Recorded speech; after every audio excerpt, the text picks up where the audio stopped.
Good morning, everyone. Good morning.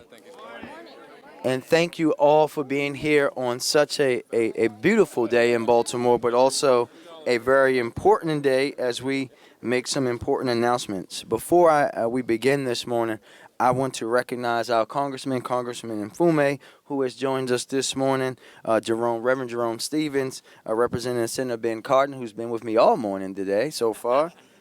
Our City Administrator, Chris Shorter, Councilman Chris Burnett, since we are in the 8th District. I think he gave out passes to his colleagues to come over this morning.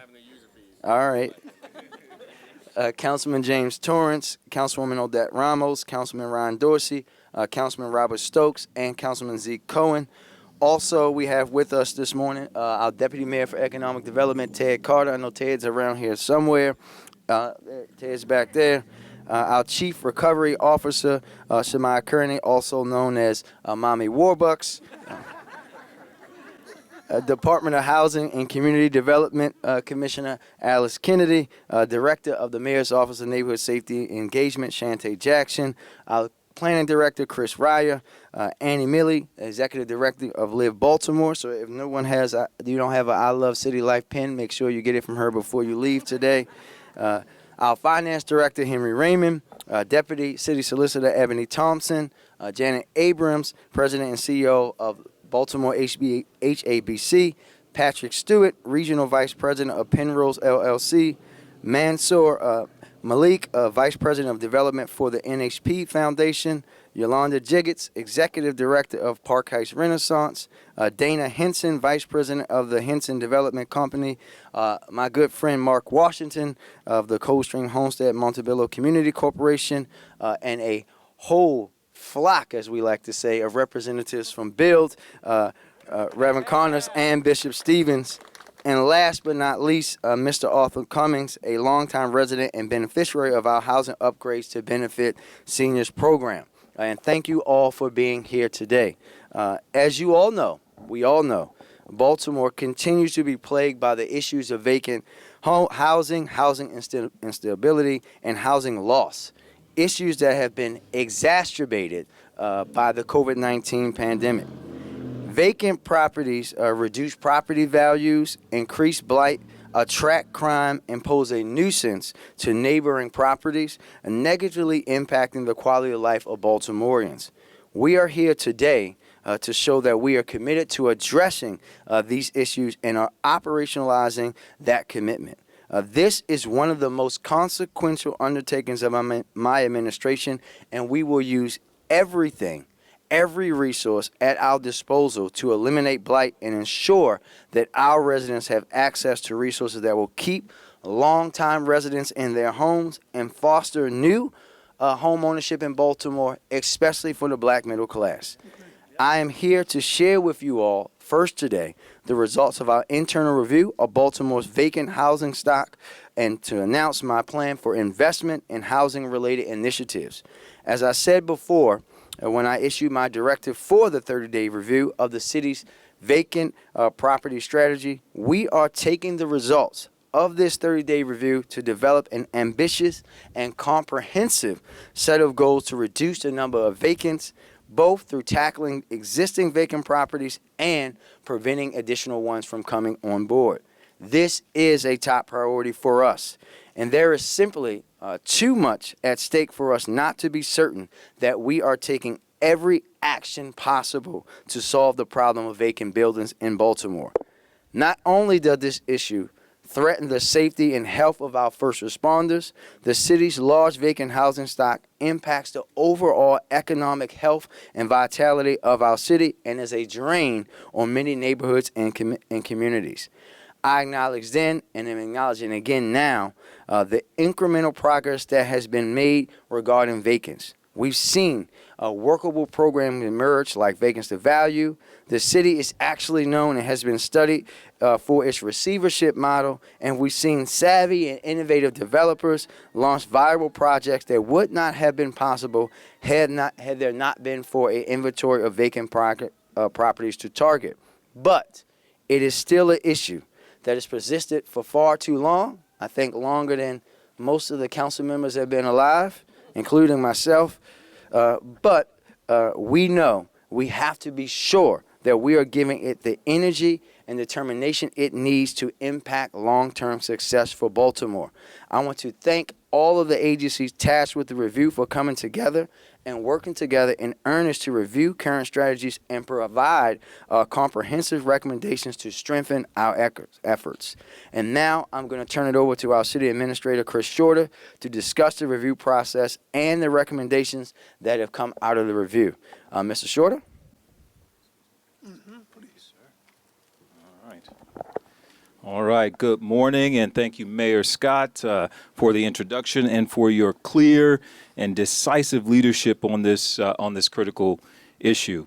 As many of you know, on January 31st, Mayor Scott directed me to establish an interagency working group of senior leaders to review the regulations, operational and administrative procedures, systems that support how the city manages private and publicly owned properties. This directive emerged in response to the tragic loss of 3 firefighters and the serious injury of another, as they responded to a 2-alarm fire at a privately owned vacant property. I would like to take this opportunity to acknowledge and thank the team of leaders and staff who answered the call to participate in the working group and played a key role in brainstorming, analyzing, and ultimately drafting a comprehensive and actionable set of long and short-term recommendations.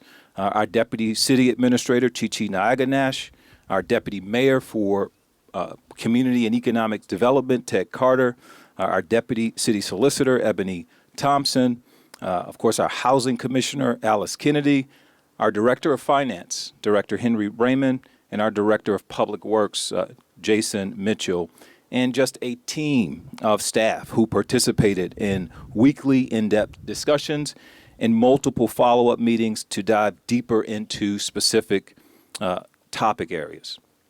The team met with both internal and external stakeholders to develop and finalize 50-plus actionable recommendations that will be published and tracked on our website alongside the Mayor's Action Plan Tracker.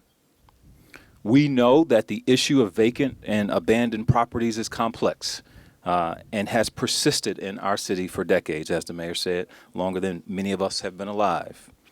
As of March 11th, there were 14,952 vacant buildings in the city of Baltimore.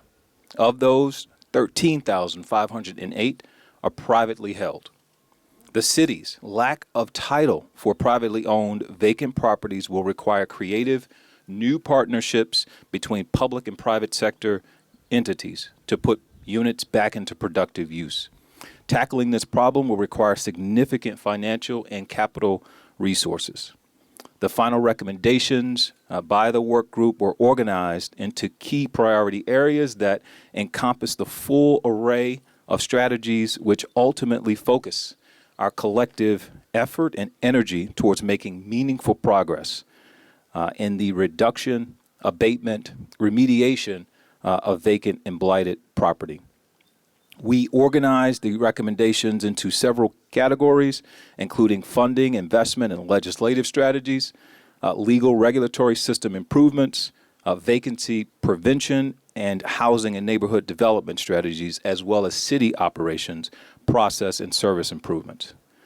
These strategies and improvements included a wide array of recommendations. By way of example, recommendations included an increase in focus on property tax sale prevention to assist homeowners in getting their property removed from the annual tax sale and provide some relief for unpaid property taxes.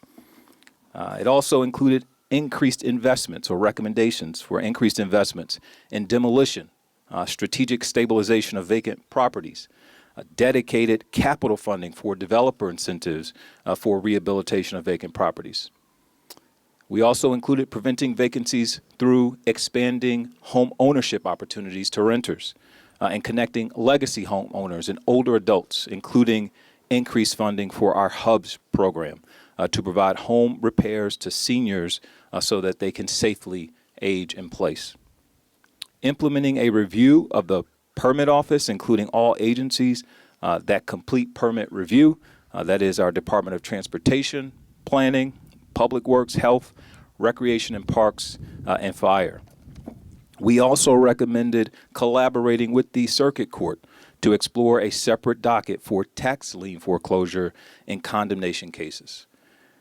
A separate court docket would shorten the timeline to acquire properties through tax sale foreclosure. I would like to just acknowledge and thank Councilwoman Ramos and City Solicitor Thompson, who have already begun to make great progress with the circuit courts to create a separate docket.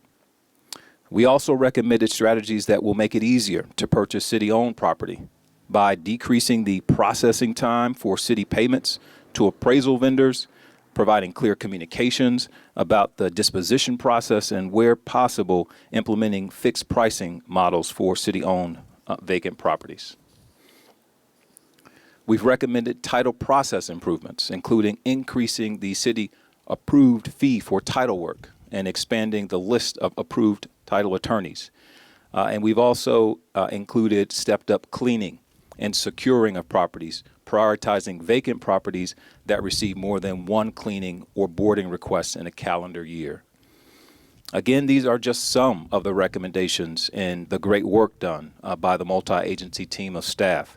The Vacant Property Work Group will continue to meet frequently to ensure that the recommendations put forth to the mayor are implemented and that all relevant agencies appropriately prioritize the work in their operations. I would like to again thank the team involved and thank the mayor for his leadership, and I'll turn it back over to the mayor now. Thank you.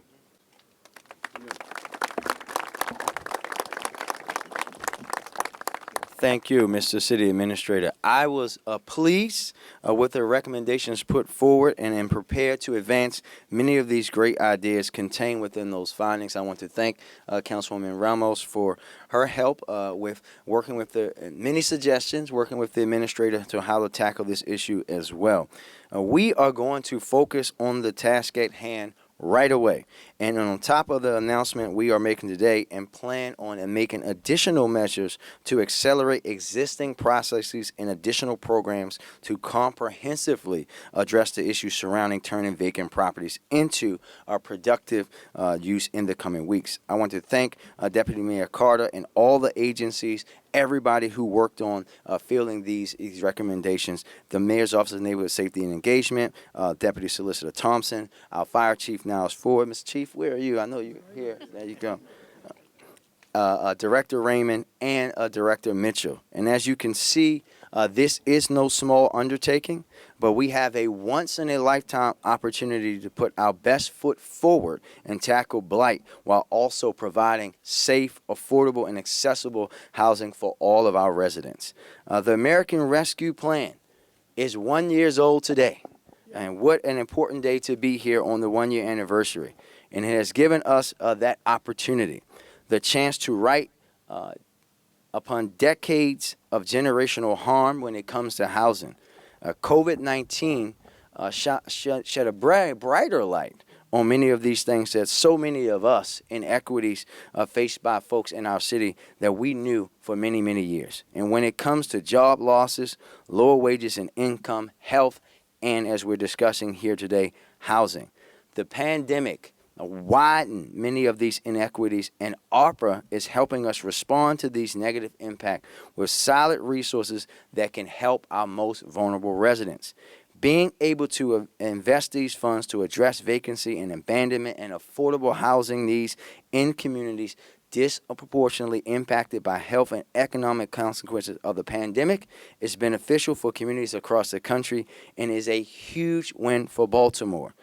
Today, I am announcing the allocation of $100 million in ARPA funding to protect residents, prevent blight, create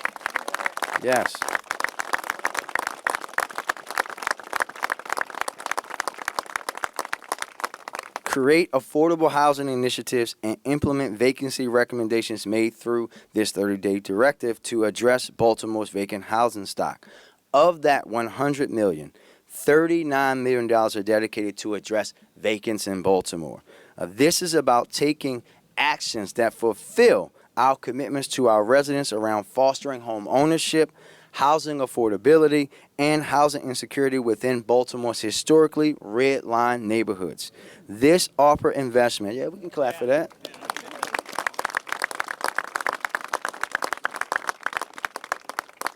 This ARPA investment is a key step towards holistically addressing the issue of vacant properties, housing loss, and housing instability across Baltimore. All issues which exacerbate public health disparities and contribute to negative economic impacts. I want to grow that commitment to vacants to $50 million as a down payment on our strategy to eliminate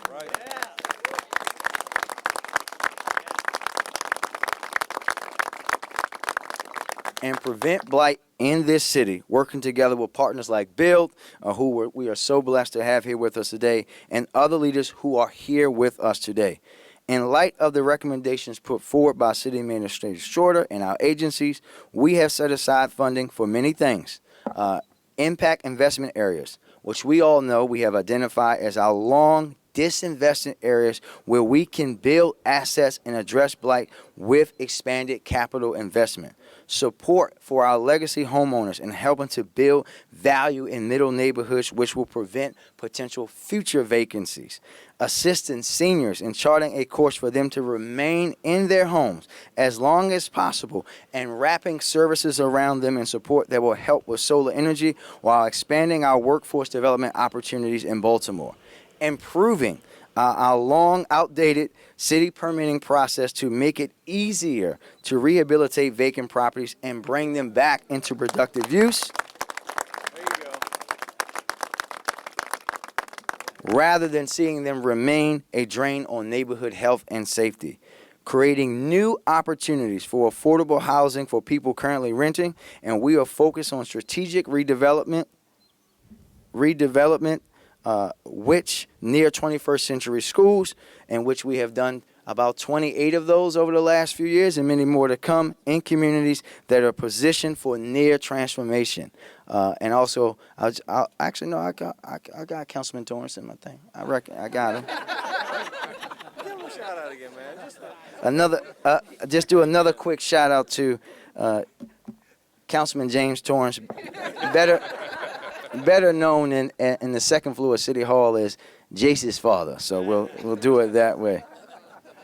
And standing up programs that provide tenants with access to legal services when facing a possible eviction to reduce the threat of housing instability.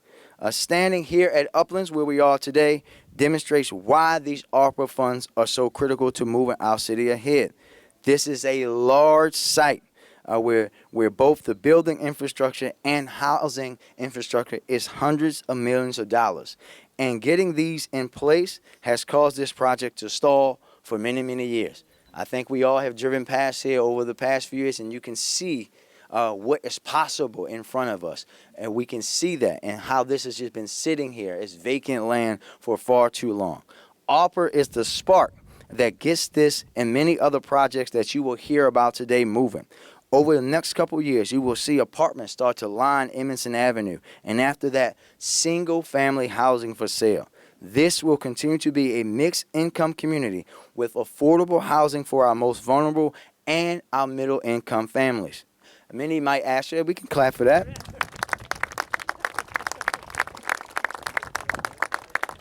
Many might ask, why is this important?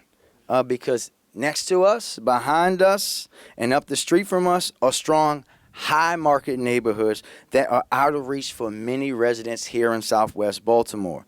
The city has a need for affordable rental and for sale housing in all of our neighborhoods, and supporting affordable housing and creating stable neighborhoods is critical to our mission and ARPA's mission of assisting our impacted residents and communities. And when I set my pillar goals and introduced our action plan, it was these same concerns that brought that to action. We place an emphasis on equitable neighborhood development and clean and healthy communities, and announced how we wanted to increase capital investment and ensure equitable access to services in formerly redlined neighborhoods, identify and stabilize vacant structures adjacent to occupied properties to prevent additional vacancies, stabilize communities and bring new homeowners to Baltimore's neighborhoods, and which we know will help us reduce public health disparities by decreasing environmental hazards. This announcement is about taking actions that will fulfill our commitments to our residents around fostering home ownership and addressing blight, vacant properties, our housing affordability issues, housing insecurity issues within our neighborhoods that we know in Baltimore have been left behind for far too long, and dare I say, on purpose. It is broken down.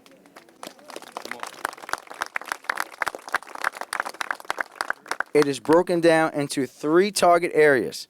Strategic capital investments, which is $56.3 million.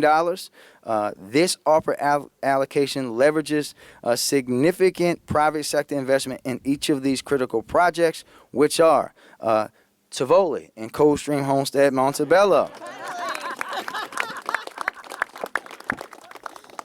Park Heights and the Park Heights Master Plan.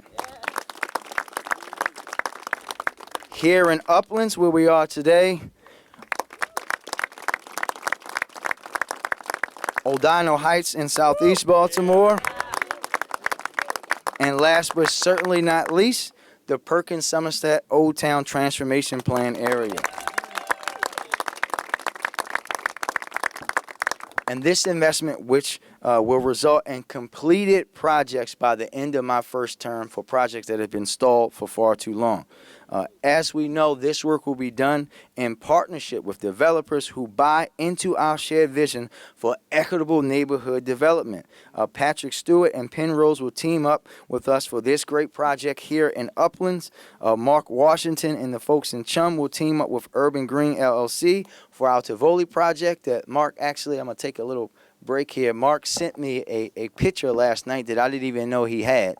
One of my first speaking engagements in city government was as a staffer at the Demolishing on Tivoli. And Mark sent a picture at that event with Housing Commissioner Graziano, Councilwoman for Life, Mary Pat Clark, and him and myself.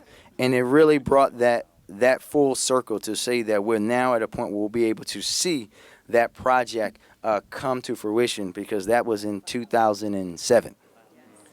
And Mansard and NHP will take on the lead on the project, along with Park Heights Renaissance and Mr. Henson and my beloved Park Heights. And of course, we will continue to work with HBAC and all of our partners around Perkins Somerset Old Town and the Transformation Plan, which is one of the biggest capital project commitments of this investment and will generate a high number of housing units for our most vulnerable residents, replacement of public housing, plus net new units and affordable and mixed income.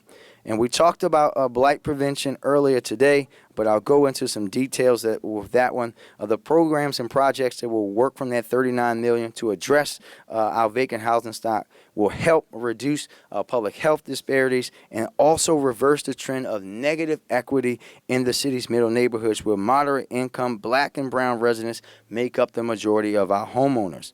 Resident protection and anti-displacement, which is $4 million. Workers in low-income households were more likely to lose their job or see pay reductions during the COVID-19 public health emergency.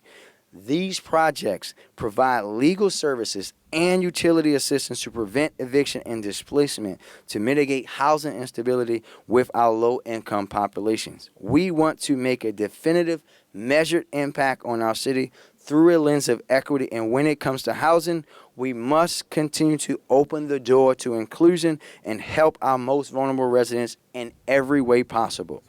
And we would not be here today if it were not, I say all the time when I gather with mayors from around the country that I know they don't all have it as easy as I do, because I have the best federal delegation in the United States of America.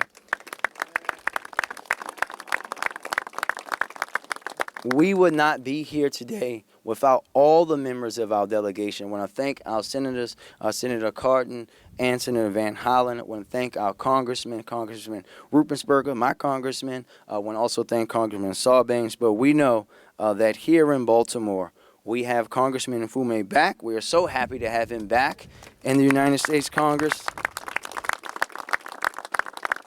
And I cannot overstate how much I personally appreciate your leadership, our partnership, your friendship, your mentorship, but the work that you have done on ARPA, on the infrastructure bill, to make sure that we are building Baltimore City in a new, equity-based way so that we can be the best version of ourselves. And with that, I will turn it over to our Congressman Kweisi Mfume.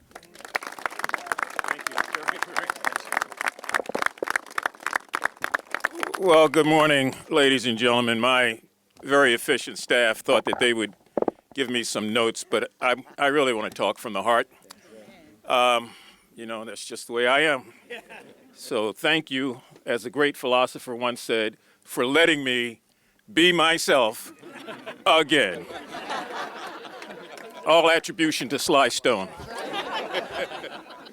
Mr. Mayor, I'm just glad to be here. I'm going to tell a little story and then get out of the way. There's a lot more to be shouted about and talked about and lauded here. I do want to thank all of the members of the City Council for their presence, particularly Councilman Burnett, since we are here in the 8th District. And I want to say hello also to Councilman Stokes, who I assume now is the Dean of the Council, for having lasted so long. I've got a story for members of the council and then a charge. Let me also thank all of the community organizations here and all those developers in the city like Dan Henson and others who've worked to get housing back up front as a priority. Yes. This mayor has made it a priority, and we're going to see it through. Now, I do want to say to the members of Build and do my public confession when I'm around you, you are my favorite advocacy group. Really. You know? And having said that, let me just call the name of Reverend Douglas Miles, who for 30, 40 years gave his heart and soul for the principles, programs, practices, position, and for the evolution of Build. This is significant because this is about housing equity. It's about the ability for communities to come back to life again. It's about the dignity and the worth and the value that families need, and they need it first through their housing stock and through an effort to make sure that their communities are highlighted. This is so very, very important. I cannot thank enough Senator Ben Cardin, Senator Chris Van Hollen, Congressman Sarbanes, Congressman Rupertsberger. We are a team. We call ourselves in the Congress Team Maryland. And because of our seniority, we are in key positions. And so a year and a half ago, when this was only an idea in the minds of a few of us, we got together, worked through our respective committees, carved out a huge $641 million package for Baltimore. We dared the doomsayers who said this will never happen. We worked through the appropriation process. We got it in the initial round. We fought to keep it in every step of the way. And as you just heard, 1 year ago today, the Congress passed and the President signed the American Rescue Act. And please say that when you talk about this, okay? Because people may not know what ARPA is. Folks in the street just want to know they're being rescued from where they were, and that's what this legislation and this appropriation does. It's so very, very, very significant. I can't even begin to underscore what it means. Now, 43 years ago, some of you were around, 43 years ago, a much younger version of myself raised my hand and took the oath of office to be a part of this city council. Some of the vacants that are standing today were standing 43 years ago. That is sinful, should never happen.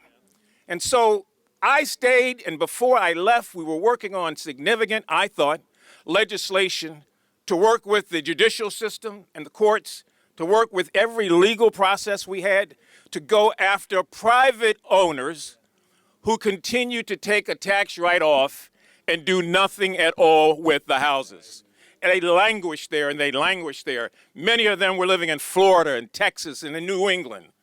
And so it pains my heart to have to know that here 43 years later, we are still working on this issue. So I believe in this council.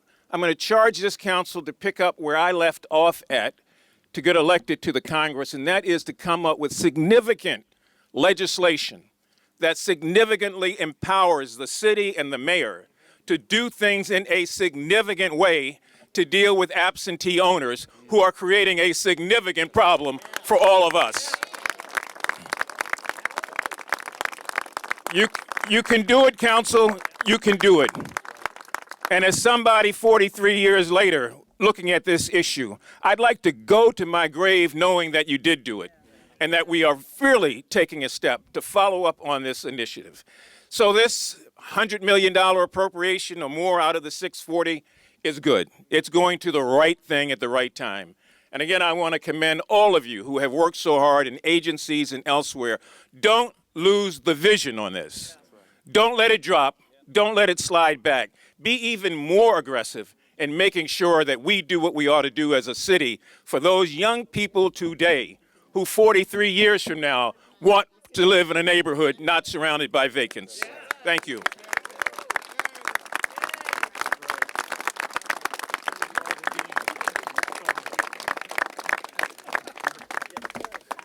I think the most appropriate thing to say after a congressman speaks most times is amen. Amen. And thank you so much, sir, for always being here. And thank you for channeling Bishop Miles, not just in name, but in what you said. As the members of BUILD know, shortly before Bishop Miles passed, he and I had our last lunch.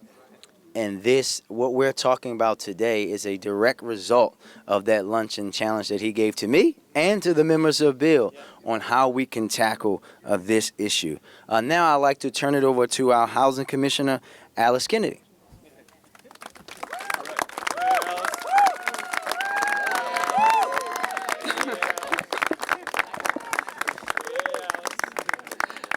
Hi, everyone. Good morning. Good morning. After this week, this is a beautiful morning to come out and have the mayor make all of these wonderful announcements about the work that we're doing here in Baltimore City. I want to thank you, Mr. Mayor. I want to thank CAO Shorter, Deputy Mayor Carter, Director Kerney. I just want to say that these are critical resources at a very critical time. I want to thank you, Congressman Mfume, and our entire federal delegation for securing these resources for Baltimore City. It took a lot of public advocacy to ensure that the American Rescue Plan Act funds would be available for issues related to vacant and abandoned housing, shedding greater light on how racial inequity and historic disinvestment has a lingering effect on communities and impacts our public health, our public safety, and was in and of itself a welcome victory. Having funding follow to support the necessary work to redress these issues helps us respond in a meaningful way to the negative economic blow of COVID-19 on these impacted communities where the pandemic only amplified challenging conditions. We must fight for these communities and create new opportunities. To build healthier environments, we have to address the vacant inventory and provide housing and home ownership options. It's a holistic approach, not just to the built environment, but to the humans that inhabit and live in that built environment. Here in Baltimore, we're fortunate to have dedicated partners in this work. I want to take time to acknowledge Director Chris Ryer of the Planning Department, Executive Director Janet Abrahams of the Housing Authority of Baltimore City, Executive Director Annie Milley of Live Baltimore, as part of that holistic approach that we are announcing today. On behalf of my colleagues, our agencies, our staff stand committed and excited to carry forth the mayor's charge. The investment made today helps us move forward on many fronts.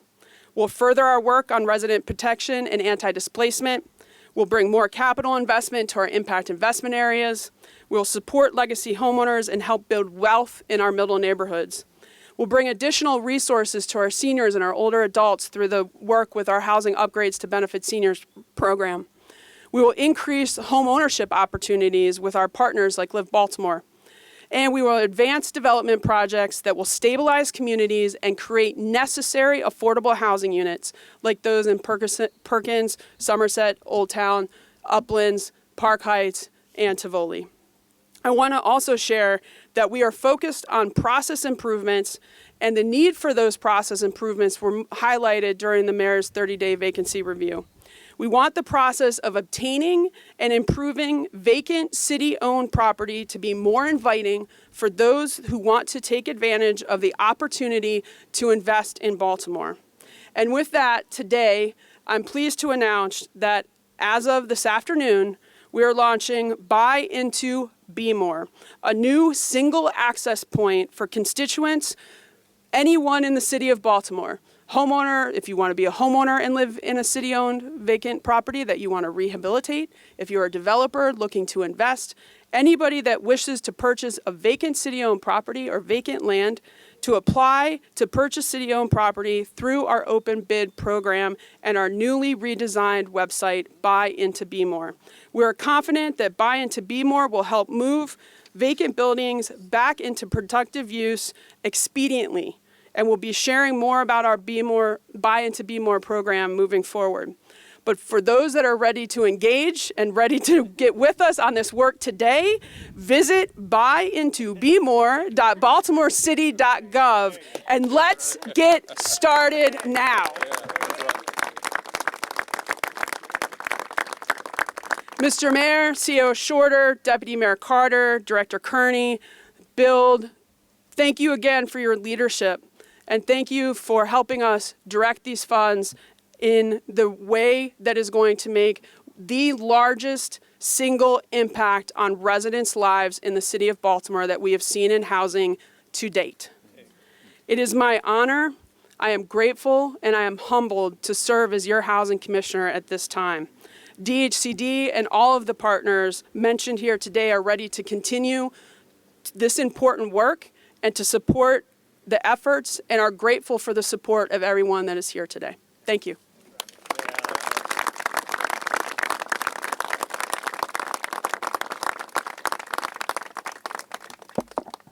Thank you, Madam Commissioner, and thank you for your dedication to our residents each and every day. Now we are going to hear from Mr. Arthur Cummings, a recipient of our Housing Upgrades to Benefit Seniors program, to talk about what this investment means for our residents. Mr. Cummings. Thank you, Mayor. My pleasure. Good afternoon to all that's here. The American Rescue Plan has been very beneficial to me, and I am very proud that I have been able to be a recipient of this program. The people who have been working on this program has been very proficient in what they do. They've gotten back to me in a very timely fashion. They have reviewed the work. The inspectors has come out to review the work that was done on my home, and I do live here in this community right here. So I can speak of the transition that this community has been going through for the last several years. And as you all know, it takes a whole community to raise a village. But also, we have to live in this village. And the dwelling that we live in has to be appropriate. And the American Act Plan here has been able to provide those meaningful funds for people who meet certain income requirements. Those requirements will help us to update our home, as it is done for me. I moved into the house and found out later on that my gas line leading into the house was corroded. And this was notified to me in the month of September. So due to the COVID pandemic and people not working, we had to go without heat for a great deal of time. We were finally able to get the gas lines installed, and at that point in time, we found out that my HVAC system was not working. That was about the middle of October. Good thing you were working, right? So, Mayor, I started to call on you.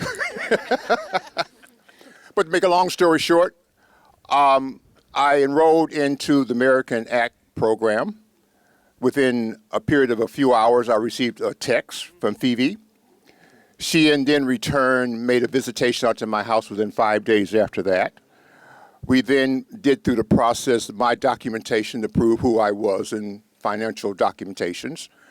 Within 30 days after that, the AVAC system was being installed into the house. It only took them approximately It only took them approximately about 9 hours to install the new HVAC system, and it was wonderful to hear the sound of heat coming out of there. Yes, sir. I'm from the old school, so you say, well, how did you keep warm, Mr. Cummings? Well, my mother and my grandmother always turned the stove on, the pilot light. And as God would have it, I had a brand new stove that put out a whole bunch of BTUs. So it heated the downstairs. But when you went upstairs, it was cold. So we had to invest into some circular heaters, which in return sent up the electric bill. But I'm not going to prolong my statement here. It's just that the program was very beneficial to getting the heating vac system in before Christmas. And as I speak right now, this program is now installing the roofing on my cupola in the front of my house on my roofing, so we won't have the leaks. So the program is ongoing. And Mr. Mayor and Commissioner, I want to thank you for your vision of having this be able to go through. And I hope that this program will continue because it's going to be very beneficial for us in this community, not only in this community, but other communities for this program. So those who have not enrolled in it, please go online, review it, and speak to my seniors, please do this. And I want to thank everyone once again.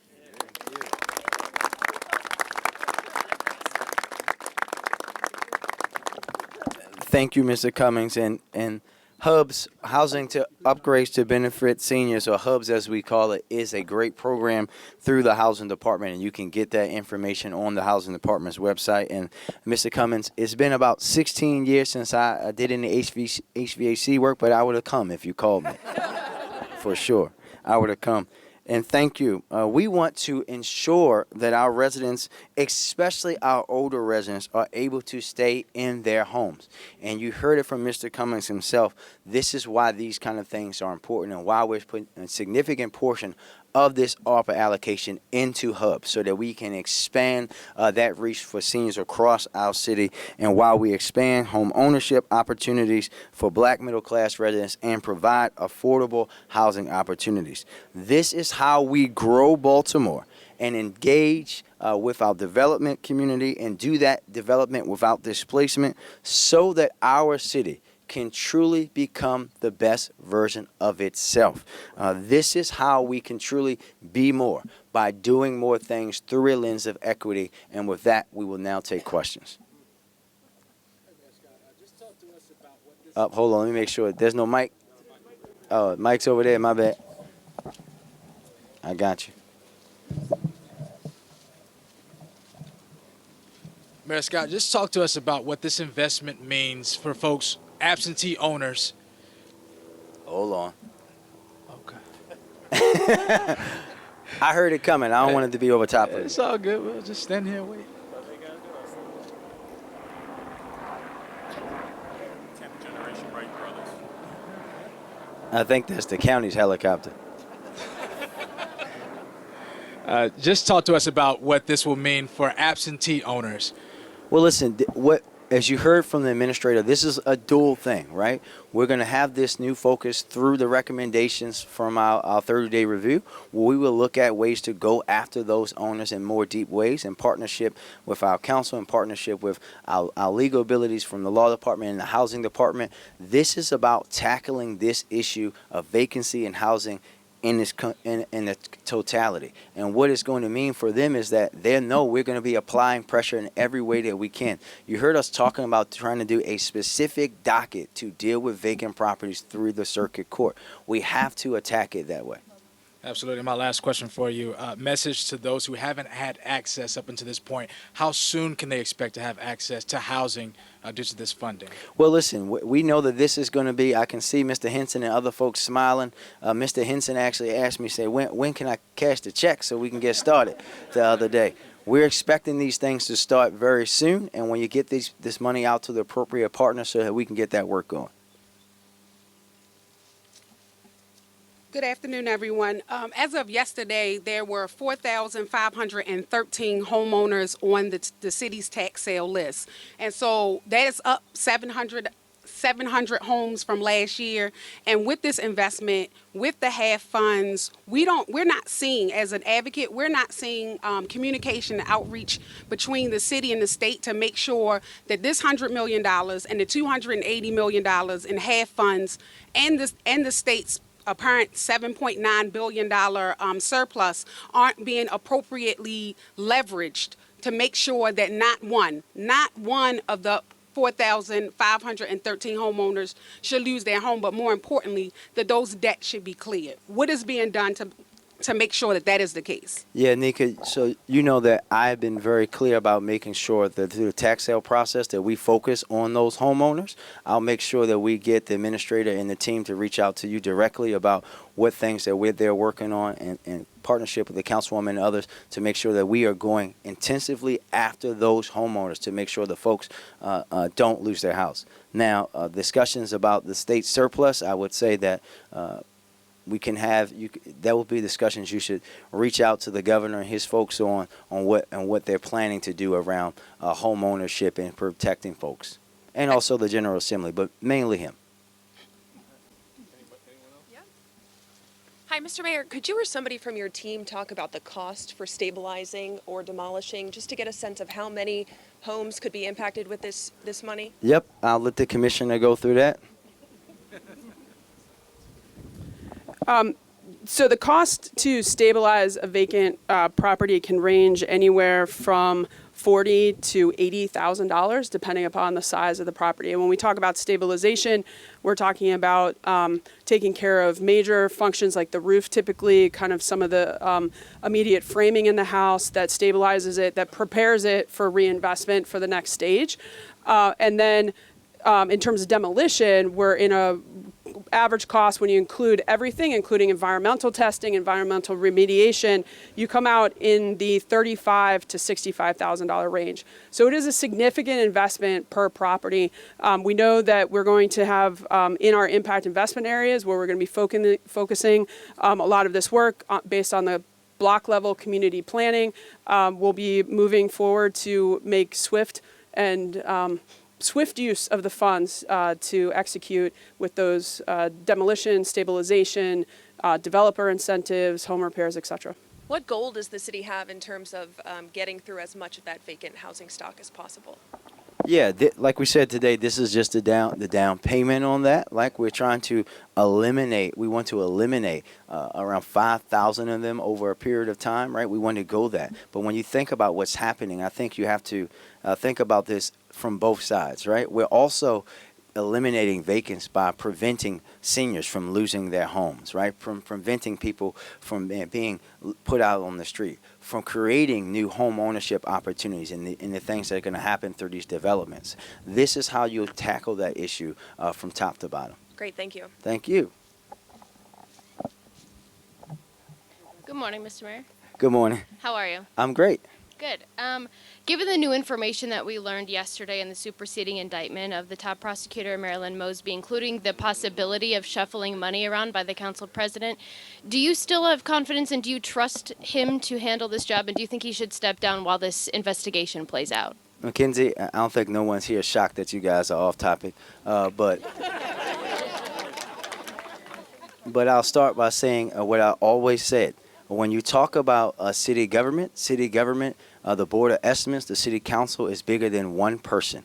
What I will be focused on is making sure that I do my job and that I am making sure that we handle the city's finances as the chief executive who's actually in charge of the city's finances, that we do that in an appropriate way so that you can see that improvement is being made. And while investigations happen with like any other criminal indictment and investigation, we will sit back and watch what happens and let the justice system do its part. We have a U.S. attorney in Eric Barron who is fabulous. He and his folks will be able to handle that in the appropriate time. And while we will be focused on making sure that the city government moves forward. I understand that Nick Mosby's not facing any charges right now. Can you square these comments from when you called for the resignation of Catherine Pugh before she was indicted? So again, we're talking about two different situations. I'm focused on what we are doing in city government today. We're here talking about $100 million in investment, $39 million for vacant properties. That's what we're talking about today. That's what we're going to continue to be focused on to move Baltimore forward. So he should not step down? Next. Okay. Alexa. Hi. As you know, Mayor, shots were fired in the Inner Harbor yesterday afternoon. How concerning is this to you, and what would you say to people who may be apprehensive to go to this area, an area known where tourists often go? I think, Alexa, that anytime shots are fired anywhere, that should be concerning. And what I would remind you again is that we know that people coming downtown. We know that your station didn't want to cover it, but we had the CIAA tournament downtown. People from all over the country showcasing the black excellence of the CIAA and Baltimore, and we didn't have any one single incident there, hosting the third largest basketball tournament in the country this side of the ACC and the Big East. We will continue to go after, as you and I are talking here today. Our homicide detectives have cleared 62% of the cases. We will continue to hold people accountable and turn them over to the other parts of the justice system, and we will continue to make sure we have seized over 200 guns in this calendar year alone. We will continue to do our part to hold people responsible, but I would just hope that one day you guys get around to asking the folks who are in charge of the prisons and other things, what do they do with these same people that we keep arresting? Do they just hold them in there for 5, 6, 7 years and don't try to retrain them or give them opportunities to improve their lives? The same questions that you guys ask me, you should be asking the folks who actually have to deal with these folks after we arrest them. Our police department does a fabulous job. We have to look at the system in its entirety. I hear what you're saying about the CIAA. I think that's a positive thing. I just want to reiterate, I'm speaking about the shooting yesterday. Well, look, first again, it wasn't a shooting. No one was shot. So let's start there. Yesterday. So it wasn't a shooting. No one was shot. As I said before in my initial response to you, anytime guns are shot anywhere, right, it's a concern. It doesn't matter if it's downtown, uptown, or around town. Anytime someone is shooting their gun, and it's about holding those people accountable. It's about having conversations about why we have things like ghost guns, as you know, that we're trying to ban in Maryland, that we shouldn't be able to. It shouldn't be easier for someone to order a gun online and make it in their house than it is for me to get my allergy medicine from CVS. Those are the kind of things that we need to be talking about. Why is it that 60% of the guns that we recover in Baltimore come from other states and 84% of them come from places not known as Baltimore City? We have to talk about that issue in its totality. Thank you. Next. Emily? Just one half of Emily squared today. Yeah, the other one's not here. Given, one of the reasons that we're here today is we had this awful deadly fire that killed several firefighters. So I'm curious if the city is currently tracking the number of fires that happen in vacant buildings, and if that was used to inform the planning around the way that some of this money was going to be spent. Yeah, thank you, Emily. Great question. I would say that we were well into discussions about this housing ARPA announcement when we had that tragedy that caused us to take a step back and look at other things. I know the chief and his folks have been teamed for me about looking, and he's doing a review about how we're tracking fire issues with vacants, but also all of our policies, and he's doing that internal review.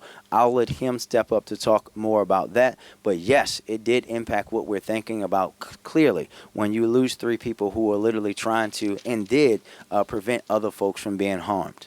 Mr. Chief? We're currently in talks with the housing commissioner, certainly the mayor, in order to make the situation more safe for our folks. And quite frankly, this investment I'm very excited about because it is certainly going to make it safer for our members and safer for our community. So I don't have the statistical numbers, but we are tracking now. We have begun tracking vacant fires. So if we are tracking that information, I'm just curious why that has been unable to be provided to the media.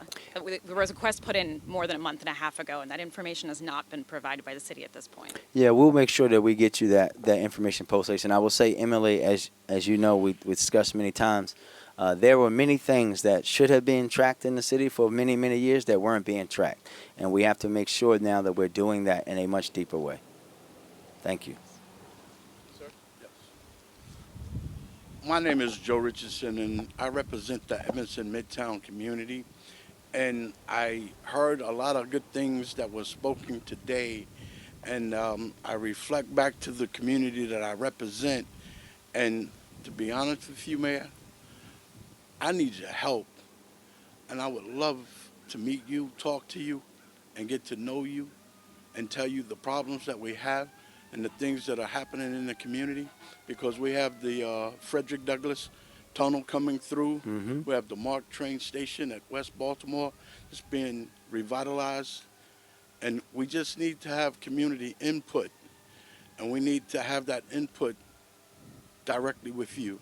So whenever you have time, I'd like to meet you, sir. Absolutely. Done deal, sir. And that when you talk about Frederick Douglass Tunnel, it wouldn't be just with me, it would be with the congressman and our federal partners as well. Thank you. Sir. Thank you, everybody. Thank you.